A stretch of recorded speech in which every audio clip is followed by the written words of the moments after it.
여러분 안녕하세요. 돈의 흐름을 읽어부의 지혜를 드리는 머니 인사이트입니다. 만약 한 사람이 왕도 귀족도 아닌 은행가 한 명이 유럽 전체 GDP의 2%를 소유했다면 믿으시겠어요? 오늘날 가치로 약 400조 달러, 우리나라 돈으로 500조 원이 넘는 돈입니다. 이건 대한민국 1년 예산에 육박하는 금액을 개인이 굴렸다는 얘기죠. 오늘 이 남자가 어떻게 돈의 규칙을, 아니 종교의 규칙까지 바꿔버렸는지 그 비밀을 파헤쳐 볼 텐데요. 진정한 부의 지혜를 얻고 싶으시다면 지금 바로 구독과 좋아요 버튼 누르시고 이 여정에 동참하세요. 여러분의 클릭 한 번이 부의 축복으로 가는 첫걸음이 될 겁니다. 때는 1500년대 초반, 이 이야기의 주인공은 야코프 푸거라는 은행가입니다. 그는 그냥 부자가 아니었어요. 왕을 만드는 사람, 즉 킹메이커였습니다. 제국과 경제의 판도를 직접 설계했죠. 당대 왕들은 그에게 돈을 빌리기 위해 줄을 섰고 교황청마저 그의 자금력에 의존했습니다. 빈곤을 종식시킬 수도 있었을 어마어마한 부를 가지고 푸거는 오히려 전쟁에 자금을 대고 기독교의 지형을 바꾸는 데 사용했습니다. 유럽의 역사를 영원히 바꿔버린 거죠. 야코프 푸거는 단순히 부를 쌓은 게 아니라 돈이 작동하는 게임의 룰 자체를 새로 썼습니다. 한번 생각해보세요. 그는 누군가에게 현금을 빌려주면서 그 사람의 굴이나 은 같은 실물 자산을 담보로 잡았습니다. 요즘 우리에게는 너무나 당연한 자산담보대출의 개념을 바로 이 남자가 500년 전에 이미 상용화시킨 겁니다. 완전 시대를 앞서간 거죠. 거기서 그치지 않고 그는 광산 제국을 건설해서 유럽의 귀금속 공급망을 거의 독점해버립니다. 상상이 가시나요? 만약 오늘날 한 사람이 전 세계의 금광과 리튬 매장량을 전부 소유했다고 생각해보세요. 테슬라나 삼성전자가 배터리를 만들려면 이 사람한테 허락받고 원자재를 사야 하는 꼴입니다. 푸거가 바로 그런 존재였어요. 심지어 그는 교회를 설득해서 대출 이자를 받는 것을 허용하게 만듭니다. 이게 왜 대단하냐면 당시 가톨릭 교회에서는 이자를 받는 행위, 즉 고리대금업을 지옥에 떨어질 대죄로 여겼거든요. 수세기 동안 금지되었던 금기를 돈의 힘으로 깨버린 겁니다. 푸거는 여기서 한술 더 떠 면죄부 판매 사업의 자금줄이 되어줍니다. 면죄부가 뭐냐고요? 쉽게 말해 연옥 프리패스 이용권입니다. 교회가 현금을 받고 팔던 상품이죠. 푸거는 이 사업에 돈을 대면서 단순히 교회의 호화로운 활동을 지원한 게 아니었습니다. 그는 유럽 전체를 뒤흔들 거대한 혁명의 불씨를 당기고 있었죠. 야코프 푸거. 그는 돈과 정치의 룰을 영원히 바꿨습니다. 하지만 그의 야망이 하루아침에 튀어나온 건 아니었어요. 그의 성장 과정, 그가 겪었던 시련, 그리고 그가 포착했던 기회들이 그의 세계관을 만들었습니다. 푸거는 1459년 당시 독일 금융의 중심지였던 아우크스부르크에서 태어났습니다. 하지만 시작부터 금수저는 아니었어요. 10살 때 아버지를 여의고 그의 어머니는 그를 사업 견습생으로 만들기 위해 당시 세계 무역의 허브였던 베네치아로 보냅니다. 이건 정말 신의 한 수였죠. 베네치아는 문화와 지식이 넘쳐나는 곳이었고 어린 야코프는 그곳에서 비즈니스 기술, 투자 전략, 심지어 정치적인 술수까지 스펀지처럼 흡수했습니다. 몇 년 후 아우크스부르크로 돌아온 그는 결정적인 순간을 목격합니다. 합스부르크 가문의 신성로마 제국 황제 프리드리히 3세가 양모와 비단이 급하게 필요해서 푸거의 형에게 애걸복걸하는 장면이었죠. 형은 황제를 도왔고 그 대가로 가문의 문장을 하사받습니다. 이 순간 푸거 가문은 아우크스부르크의 엘리트로 급부상했고 야코프는 섬광 같은 깨달음을 얻습니다. 아, 왕이라도 돈이 없으면 비굴해지는구나. 진짜 힘은 돈에서 나오는구나. 시간이 흘러 1480년대 광산업의 혁신이 일어나면서 금, 은, 구리 채굴 방식이 완전히 바뀝니다. 수요는 폭증했고 야코프 푸거 같은 비전가는 부의 규칙을 새로 쓸 기회를 포착했죠. 그는 직물 사업을 떠나 광산업에 뛰어들었습니다. 오스트리아에 재련소를 짓고 유럽 전역으로 사업을 확장했죠. 이 시점에 그는 단순히 구리를 파는 상인이 아니라 구리 시장 그 자체를 소유한 사람이 되었습니다. 1485년 그는 인스부르크에 있는 가족 사업지사를 맡게 됩니다. 그 지역은 구리와 은이 풍부했는데 광산의 주인은 티롤의 지기스문트 대공이었죠. 그는 고위 귀족이었지만 재정 상태는 말이 아니었습니다. 수년간의 사치와 방만한 경영으로 국고는 바닥났죠. 돈이 급했던 지기스문트에게 야코프가 구원의 손길을 내밉니다. 바로 대출이었죠. 하지만 야코프는 현금 상환을 원하지 않았어요.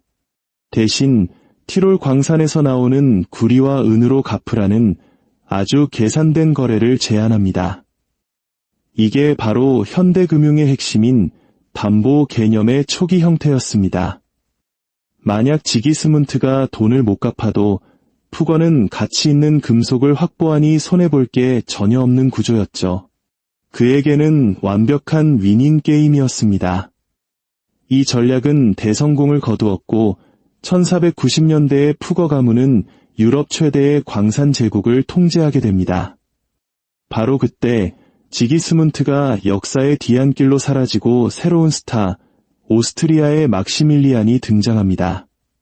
그는 신성 로마 제국 황제가 되려는 야심을 품고 있었죠. 당연히 선거 캠페인에는 막대한 돈이 필요했습니다. 막시밀리안이 누구에게 손을 벌렸을까요? 바로 푸거였습니다. 푸거는 무려 80만 플로린이라는 오늘날 기준으로도 천문학적인 금액을 빌려줍니다. 유럽 정치의 향방을 바꿀 수 있는 돈이었죠. 이번에 푸거는 담보로 구리나 은이 아닌 땅을 요구했습니다. 결국 막시밀리안은 황제로 즉위했고 야코프 푸거는 부유한 상인에서 왕을 만드는 자로 거듭났습니다.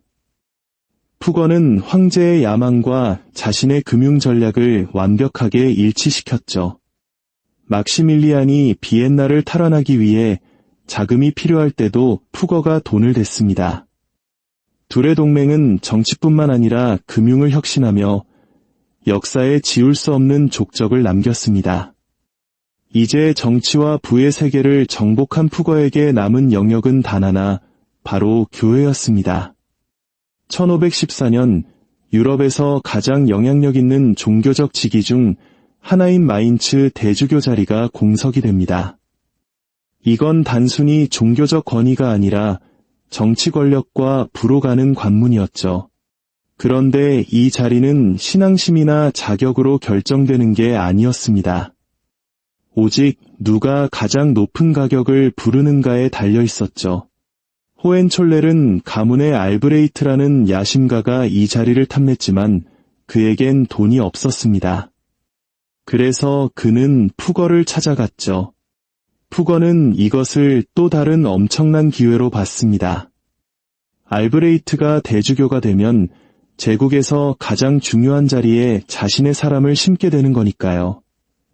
하지만 이 거래에는 최종 관문이 있었습니다. 바로 교황 레오 10세였죠. 그는 사치스러운 생활로 악명이 높았는데 알브레이트의 임명을 승인해주는 대가로 34,000 플로린, 현재 가치로 약 65억 원에 달하는 거액을 요구합니다. 알브레이트가 감당할 수 없는 돈이었죠. 이때 푸거가 나섭니다. 그는 교황의 개인 은행 계좌로 돈을 직접 송금해버립니다. 이 송금 한 번이 기독교의 근간을 뒤흔드는 연쇄 반응의 시작이 될 줄은 아무도 몰랐습니다. 이제 알브레이트는 푸거에게 빌린 돈을 갚아야 했습니다. 해결책은 바로 면죄부 판매였습니다. 본질적으로 이것은 사람들이 자신이나 사랑하는 가족을 위해 살 수 있는 연옥행 면제 티켓이었죠. 신앙의 행위로 포장되었지만 실상은 교묘하게 위장된 돈벌이 수단이었습니다. 교회는 이 자금이 성베드로 대성당 건축에 쓰일 것이라고 주장했지만 그 돈의 상당 부분은 푸거의 금고로 직행하고 있었죠. 이 사기극을 유럽 전역에 홍보하기 위해 요한 테첼이라는 쇼맨십 넘치는 판매원이 고용됩니다. 그는 동전이 헌금함에 짤랑하고 떨어지는 순간 영혼은 연옥에서 튀어오른다는 자극적인 멘트로 사람들을 현혹했죠. 모인 돈은 정확히 반으로 나뉘어 절반은 교황에게, 나머지 절반은 푸거에게 돌아갔습니다. 푸거는 단순히 교회의 면죄부 사업에 자금을 댄 것뿐만 아니라 교황의 경호까지 책임졌습니다.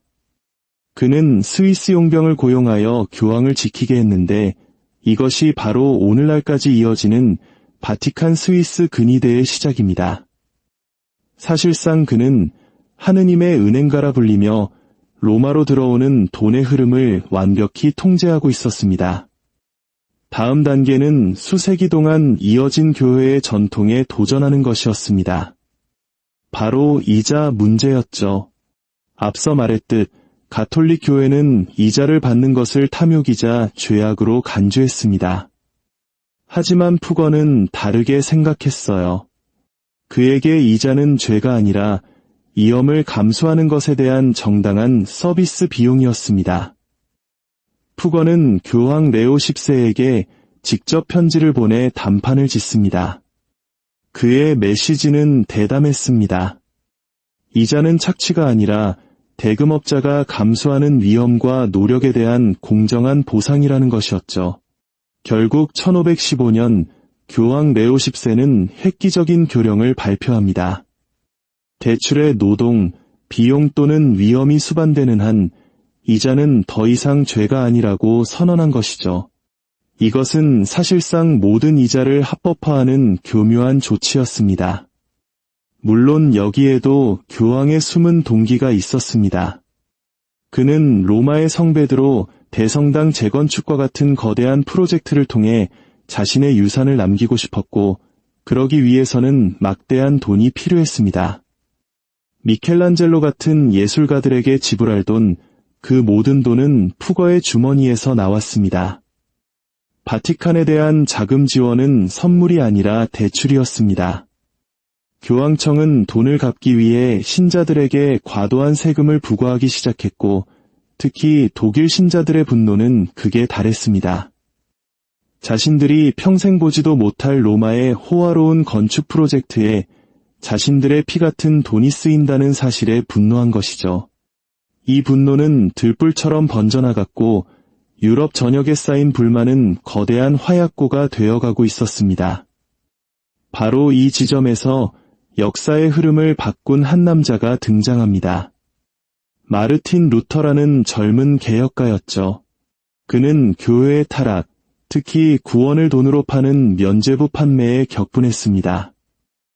그에게 푸거와 같은 금융자본가와 결탁한 교회는 더 이상 신앙의 대상이 아니었습니다. 1517년 루터는 95개조 반박문을 발표하며 종교개혁의 불을 지폈습니다. 그의 말은 거대한 운동으로 번져나갔고 이 과정에서 푸거의 이름은 탐욕과 조작의 대명사가 되었습니다. 어떤 사람들은 푸거 가문이 악마와 결탁했다는 소문까지 퍼뜨렸죠. 이 반란은 사회에 거대한 분열을 일으켰고 수세기에 걸친 종교전쟁의 서막을 열었습니다. 하지만 이 모든 혼란 속에서도 자본주의의 부상은 멈추지 않았습니다. 오히려 푸거와 같은 자본가들은 종교개혁의 혼돈 속에서 더욱 강해졌죠. 아이러니컬하게도 수백 년 뒤 막스 베버라는 사회학자는 바로 이 프로테스탄트 윤리가 자본주의 정신을 낳았다고 주장했으니 루터가 무덤에서 벌떡 일어날 일입니다. 1518년 마르틴 루터는 아우크스부르크에 있는 야코프 푸거의 웅장한 궁전에서 로마에서 온 추기경에게 직접 신문을 받게 됩니다. 루터는 교회를 지배하는 푸거의 막강한 영향력을 피부로 느꼈지만 결코 물러서지 않았습니다. 푸거가 촉발한 종교개혁은 30년 전쟁을 포함한 잔혹한 종교전쟁으로 이어졌습니다. 물론 푸거는 이 전쟁을 직접 목격하지는 못했습니다. 그가 죽고 거의 한 세기 후에 일어난 일이니까요. 하지만 면죄부 판매에 자금을 대고 교회의 타락을 가능하게 한 그의 역할이 분노에 기름을 붓고 종교개혁의 무대를 마련했다는 사실은 부정할 수 없습니다. 30년 전쟁 하나만으로 약 800만 명이 목숨을 잃었고 유럽은 폐허가 되었습니다. 수십 년, 수세기에 걸친 갈등에 불을 지폈지만 그의 인생에는 의유의 면도 존재합니다. 바로 가난한 사람들을 위해 지은 세계 최초의 사회복지주택단지 푸거라이입니다. 돈과 권력에 굶주린 사람에게서 기대하기 힘든 자선 활동이었죠. 독실한 가톨릭 신자였던 푸거에게 자선은 사회에 대한 의무이자 연옥에서 고통받는 시간을 줄여 영혼의 구원을 얻기 위한 일종의 영적 투자이기도 했습니다. 그는 죽은 형제들을 기리기 위해 재단을 설립하고 연 5%의 이자를 보장하는 기금을 마련했습니다. 이를 통해 그는 교회의 규칙을 어기지 않으면서도 자신의 자산을 불리고 동시에 자선을 베풀 수 있었죠. 1525년 12월 30일 야코프 푸거는 세상을 떠났습니다. 그가 남긴 재산은 당시 화폐로 200만 길더, 상상조차 하기 힘든 액수였습니다. 오늘날 가치로 500조 원이 넘는 이 재산은 그를 역사상 가장 부유한 인물 중 한 명으로 만들었습니다. 그의 조카 안톤 푸거가 사업을 물려받았지만 제국을 맨손으로 건설한 것은 야코프 푸거의 야망과 비전, 그리고 결단력이었습니다. 푸거의 위대함에 이르는 길은 결코 평범하지 않았습니다. 그는 의심스러운 거래, 전략적 파트너십, 그리고 끝없는 야망을 통해 왕에게 도전하고 역사를 만드는 제국을 건설했습니다. 마르틴 루터와 같은 라이벌과 반란의 위협에 직면했을 때도 결코 물러서지 않았죠. 하지만 그의 야망에는 대가가 따랐습니다. 그의 거래는 정치와 종교를 뒤흔들었지만 동시에 불평등과 불안을 심화시켰습니다. 부에 만족하지 않는 탐욕은 국가를 병들게 하고 분열과 고난, 그리고 지속적인 갈등을 낳는다는 것을 그의 이야기는 보여줍니다. 통제되지 않은 야망이 어떻게 사회 전체를 무너뜨릴 수 있는지 야코프 푸거의 삶은 우리에게 강력한 교훈을 남기고 있습니다.